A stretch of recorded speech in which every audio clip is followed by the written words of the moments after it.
네, 안녕하세요. 팬더입니다. 이번 시간에 공부해 보실 내용은 인테리어 작업하다 보면 많이 나오는 천정의 와이어 메쉬 형태의 천정 구조물이에요. 자, 요거를 한번 표현해 볼 건데 요거 한번 특징을 한번 살펴보도록 할게요. 보통 도면에 요 큰 프레임 정도는 나오는데 이 안에 와이어 메쉬 디테일하게 간격, 두께 이런 거 안 나오죠. 단순히 해치로 나오게 됩니다. 자, 그러다 보니까 실무에서 어떤 컨펌이 많이 나오냐면 자, 요 간격 있죠. 각각의 와이어마다 간격을 좀 넓혀봐라, 좁혀봐라 이런 이야기 되게 많이 나오고요. 그 다음에 요 각각의 와이어의 두께 좀 두껍게 해봐라, 얇게 해봐라 이런 이야기가 상당히 많이 나옵니다. 자, 왜 그러냐면 우리가 중간 과정에 컨펌 볼 때 작은 사이즈로 보내면 이 와이어 메쉬가 최종 아웃풋에 따라서 잘 보일 수도 있고 안 보일 수도 있기 때문에 이런 컨펌들이 많이 나와요. 따라서 여러분들이 실무적인 워크 프로세스는 뭐냐면 자, 요 간격과 이 메쉬의 두께를 인터랙티브하게 수정할 수 있는 그런 방법을 사용해야 됩니다. 저는 이번에 V-Ray Mmesh 모디파이어를 사용을 해서 작업을 좀 진행해 볼 건데요. 시간이 된다라면 V-Ray Mmesh의 매뉴얼적인 내용까지도 조금 다를 수도 있고 시간 없으면 끝낼 수도 있고요. 이렇게 흰색도 있고요. 자, 이렇게 검은색도 있죠. 요거 보시면 실제 제품도 이건 간격이 여기 그 가운데 요게 그리드가 12개고 요거는 거의 20개예요. 그래서 이렇게 다를 수도 있다. 그래서 자, 그리고 와이어 메쉬의 좀 디테일 좀 얘기 좀 드리도록 할게요. 자, 자세히 보시면은 자, 세로 와이어가 아래쪽에 있고요. 가로 와이어가 위에 있어요. 그래서 줌아웃 해보시면 저 뒤로 갈수록 가로 와이어는 잘 안 보이고 밑에 있는 세로 와이어가 잘 보이게 되죠. 그래서 요 시공도 그렇지만 그림에서 요 세로 와이어가 이런 식으로 투시 도법에 맞게 이렇게 배치를 하시면 공간감이 더 살고요. 또 그림상도 이쁘기도 해요. 물론 시공할 때 요거 방향 바꿔서 하실 수도 있는데 뭐 하여튼간 이런 게 디테일이다. 자, 작업 진행해 보도록 하겠습니다. 네, 기본적인 모델링 상태 살펴보도록 하겠습니다. 최외곽의 프레임은요, 간단하게 렉탱글로 그리고 스윕 모디파이어 적용, 기본적으로 가지고 있는 T 형태의 프로파일을 그냥 썼고요. 이 상태에서 챔퍼 모디파이어 좀 좋습니다. 자, 그리고 EI 살펴보도록 할게요.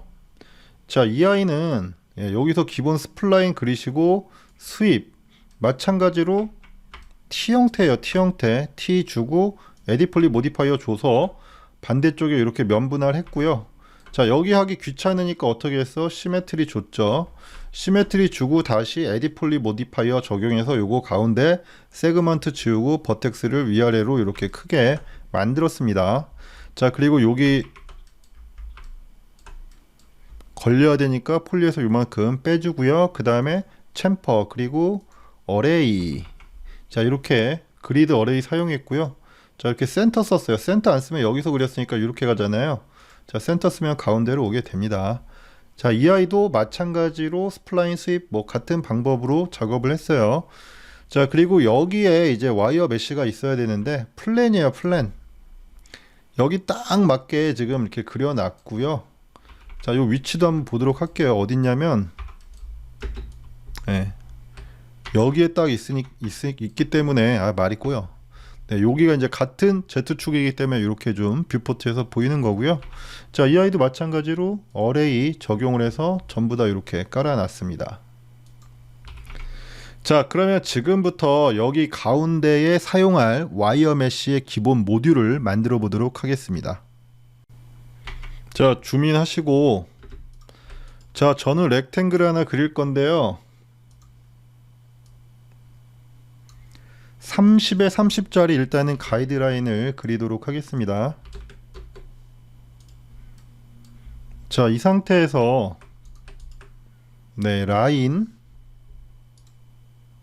코너 그리고 자, 센터 이렇게 해서 이렇게 하나, 그리고 여기서 자, 이렇게 가이드라인을 그려놓은 상황이고요. 자, 여기에다가 스윕 모디파이어 하나 줄 거예요. 방금 썼던 명령 트리가 나오게 되는데 실린더로 바꿔주시고요. 가로가 위에 있게 할 거예요. 그러니까 요거 눌러주시면 되겠죠. 피벗 얼라인먼트. 그리고 자, 레디우스는 1 정도 주도록 할게요. 그리고 요 밑에 있는 아이 카피하셔서 자, 밑에 있는 아이 선택하시고 페이스트 하도록 할 거예요. 자, 그럼 이렇게 동일한 위치에 있기 때문에 이 아이는 아래로 내려줘야겠죠. 세로선은 밑에 있다라고 했으니까요. 자, 이렇게 하시고 엠메시 조금 쓰시는 분들은 요거를 막 폴리로 만들어 가지고 한 덩어리로 어태치하게 되면 나중에 수정이 안 되겠죠. 그래서 요거 두 개는 그냥 놔두도록 하겠습니다. 그리고 엠메시 모디파이어 적용하고 싶은 물체를 선택을 하시고 Vray 엠메시 모디파이어 선택을 해주세요. 그리고 자, 이게 또 Vray가 좋은 점이 자, 여러 개를 복수로 선택을 할 수 있어요. 자, 먼저 밑에 있는 아이 선택을 하고요. 또 하나, 자, 위에 있는 아이 이렇게 선택을 하게 되면 두 개가 들어가게 됩니다. 자, 근데 지금 요거 보시면 사이즈가 좀 이렇게 되어져 있잖아요. 그래서 자, 이거를 정의를 요만하게 전체 사이즈로 해줘야 돼요. 그렇기 때문에 fit in object space 하시면 요거 하나만 선택이 되어져 있는 상태라고 하더라도 자, 이렇게 두 개가 들어와져 있기 때문에 두 개가 다 들어와져 있는 사이즈로 이렇게 크롭박스 사이즈가 정해지게 됩니다. 자, 그러면 이 상태에서 한번 IPR로 렌더링 좀 해보도록 할게요. 자, 엠메시 모디파이어는요 렌더링에서만 나타나고요. 뷰포트에서는 보이지가 않습니다. 장점이자 단점이죠. 작업할 때 가볍다라는 것이 또 장점인데 또 안 보이니까 좀 답답하기는 합니다. 퍼스펙티브 뷰로 바꾸고 다시 한번 IPR 좀 구동해 보도록 하겠습니다. IPR. 자, 여기 기본적으로 엠메시 모디파이어는요 UVW 맵의 영향을 받아요. 그런데 여기 없잖아요. 근데 왜 가능하느냐?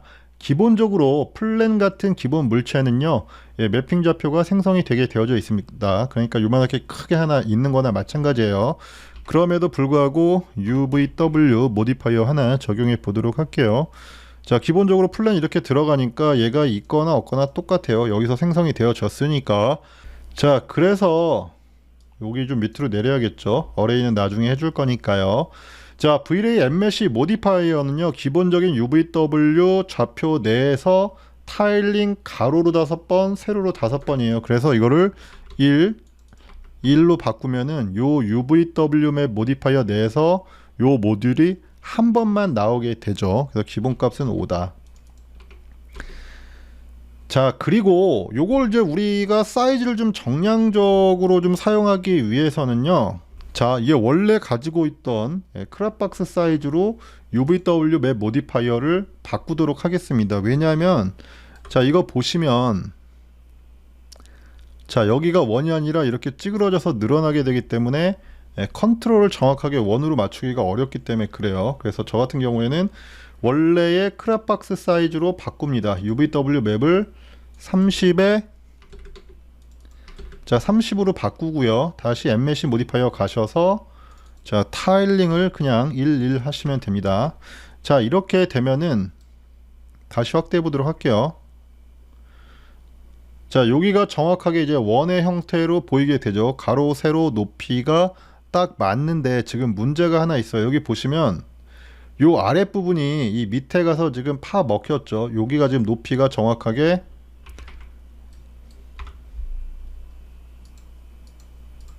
이게 또 뷰포트에서 안 보이니까 답답하네.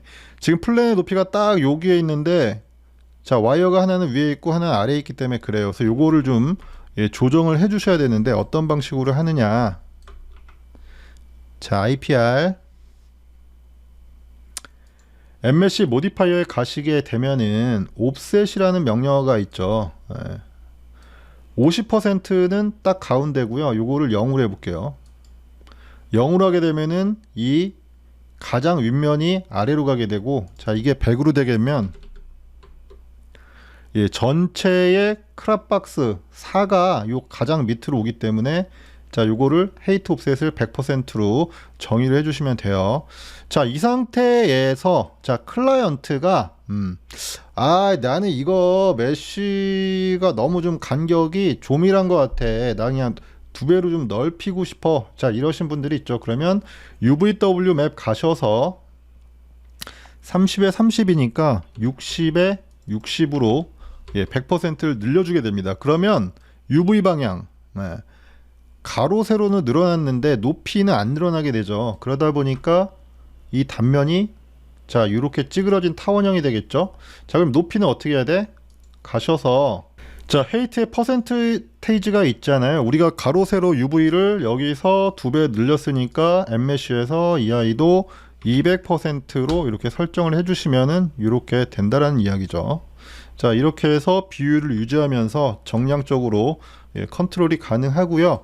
자, 그 다음에 나 이거 지금 이 두께도 좀 바꾸고 싶어, 와이어의 두께도 바꾸고 싶어 그러면은 자, 여기 원래의 물체를 선택을 하시고 스윕 모디파이어잖아요. 3으로 갖다 무식하게 크게 해볼게요. 3. 자, 물체를 따로따로 할 수 있다 보니까 가로와 세로를 다르게 할 수 있죠. 근데 뭔가 이상해요. 자, 여기가 잘리는 문제가 발생을 했어요. 왜 그러냐면 자, 여기서 사용하고 있는 크랍박스보다 더 넘어갔기 때문에 그렇습니다. 그래서 V-Ray 엠메쉬 모디파이어 설정을 하시고 자, 크랍박스보다 더 이 높이가 커졌기 때문에 Fit Object to Space 딱 다시 눌러주시면 크랍박스가 커지게 되면서 이렇게 다시 커지게 되죠. 그래서 이제 이렇게 잘 나온다라는 거죠. 그래서 인터랙티브하게 하실 수 있다. 그리고 이걸 가로 세로를 어태치하지 않고 이렇게 놔둔 이유는 이게 뷰에 따라서 이 세로는 잘 보이는데 또 가로는 안 보이는 뭐 이런 문제들도 있는데 그게 당연한 건데 물리적으로 요걸 또 별도로 두께를 또 조정을 해야 되는 그러한 경우들도 있기 때문에 그래요. 언두할게요. 네, 이렇게 하도록 하겠습니다. 지금부터 머티리얼 작성과 적용 방법에 대해서 알아보도록 하겠습니다. 자, PT 블랙은 자, 외곽 프레임 컬러고요. 따라서 Shift 드래그 하셔서 머티리얼 하나 복사해 주시고요. 자, 네이밍 와이어 이렇게 하도록 하겠습니다. 자, 그리고 IPR 구동해 보도록 할게요. 자, 어떤 분들이 실수하신 분들 중에 요 기본 패턴을 선택을 하시고 자, 여기에다가 어사인 하시는 분들이 있어요. 자, 안 됩니다. 언두하도록 할게요. 그러면 어디다 적용을 해야 되냐? UI, V-Ray 엠메쉬 물체를 선택을 하시고 적용을 하셔야지만 적용이 된다라는 거예요. 자, 이렇게 일단 적용했고요. 뭐 여기에서 그냥 끝내실 수도 있는데 나 조금 여기다가 좀 더 디테일한 걸 추가하고 싶어. 글로시니스 맵을 적용하고 싶어. 자, 이러신 분들이 있어서 일단은 잘 안 보이니까 체커를 디퓨즈에다가 넣어서 한번 보여드리도록 할게요. 자, 확대했더니 계속 반복돼. 왜 그러냐면요, 여기 UVW 맵 우리가 준 거 있잖아요. 자, 이 매핑 좌표가 요걸 가지고 또 따라가다 보니까 이렇게 계속해서 반복이 되는 그런 현상이 발생을 합니다. 자, 그럼 이걸 어떻게 해결을 하느냐? 자, 일단은 크기를 좀 이걸 좀 크게 먹여야겠죠. 내가 원하는 사이즈. 그래서 트라이플레이너 텍스처 가져오셔서 매핑 소스에 연결을 하시고요. 그 다음에 자, 사이즈를 한 1000 정도로 주도록 하겠습니다. 1000. 자, 그러면 자, 1000만큼 커져서 계속해서 적용이 되게 되는데 이것도 반복 현상이 발생을 하게 돼요. 자세히 보시면 이 노란 거 파란 것들이 계속해서 이렇게 발생을 하게 됩니다. 여기도 보시면 나오죠. 자, 그래서 이것도 랜덤하게 하고 싶어 그러면 V-Ray UVW 랜더마이저 적용하셔서 여기 매핑 소스의 연결. 자, 이 상태에서 스토캐스틱 타일링 활성화해 주시면은 자, 이렇게 랜덤하게 적용이 되게 됩니다. 뭐 이런데 노란 거 보시면은 자, 랜덤하게 이제 적용이 됐고요. 원래 이제 밑에서 보는 건데 위에서 보는 게 지금 조명이 위에서 오니까 좀 이게 좀 편하겠죠. 이런 식으로 이제 랜덤하게 적용이 되게 되죠. 자, 그러면 이 아이 대신에 자, 글로시니스 맵 적용을 하고요. 자, 이 아이는 디퓨저에서 좀 제거하도록 할게요. 그리고 이 아이를 매핑 소스에 연결. 자, 이렇게 하시면 됩니다. 굉장히 가까이 가야지 보이죠? 뭐 이렇게 좀 자세히 보시면은 이러한 좀 디테일들이 살아 있죠. 실질적으로는 이제 우리는 이제 밑에서 보게 될 건데요. 자, 또 하나 여기서 뭐 PBR이랑은 조금 이제 다른 얘기인데 그림적인 그 데포름의 표현에 대해서 좀 말씀을 좀 드리도록 할게요. 이게 멀리서 보다 보면은 뭐 높낮이가 잘 티가 안 나요. 이게 자세히 보시면 하나는 이제 밑에 있고 하나는 위에 있잖아요. 그래서 요거를 좀 임의적으로 표현을 좀 해주실 수가 있죠. 자, 멀티 서브 오브젝트 머티리얼 하나 꺼내신 다음에, 자, 이 아이를 1번에 연결. 자, 그리고 이 아이는 시프트 드래그 하셔서, 자, 이 아이 이름 하나 정해 줄게요. 와이어 언더. 밑에 쪽에 있는 아이. 그래서 자, 이렇게 해주시고, 자, 요 아이를 조금 디퓨즈 컬러를 좀 강조하니까 좀 무식하게 좀 밝게 해줄게요. 이렇게 하면 안 되긴 하는데, 약간의 밑에 있는 게 좀 밝게 보이다 보니까 이렇게 처리를 해주는 거예요. 자, 그리고 자, 지금부터 이 멀티 서브 재질을 어사인 한번 해보도록 할게요. 어사인. 근데 변화가 없어요. 자, 이런 경우에는요. 아이고, 조금해라. 자, UI 있죠, UI. 여기에다가 어사인 해주셔야지 적용이 되게 됩니다. 자, 그리고 요것만 가지고 안 돼요. 자, 밑에 있는 아이 지금 선택하셨잖아요. 자, 이 상태에서 머티리얼 모디파이어 적용하시고, 자, 밑에 있는 아이가 아이디 2번이었죠. 그래서 2번으로 정해 주시고, 그 다음에 이 아이 이렇게 드래그 하셔서, 자, 이 아이는 1번으로 이렇게 정의를 해주셔야 됩니다. 자, 그러면 그제서야 적용이 되게 됩니다. 네. 자, 이렇게 하셔야지만 이렇게 적용이 된다라는 것이고요. 자, 그리고 이걸 굳이 이렇게 밝게 안 하고 이렇게 또 따로 주면 어떤 또 유리한 점이 있냐면, 나중에 우리가 후보 정하기 위해서 채널 따잖아요. 채널 딸 때, 자, 멀티 서브 재질별로 따게 되면은 요게 가로와 세로 와이어 두 가지가 또 따로 따지기 때문에 요 가로 세로에 대한 톤도 또 별도로 후보 정해서 포스 작업할 수 있기 때문에 요거 굉장히 또 실무적인 팁입니다. 자, 이렇게 해서 저 엠메시 모디파이어 실무 적용 방법에 대해서 살펴보았습니다. 자, 여기까지 시청해 주셔서 감사합니다.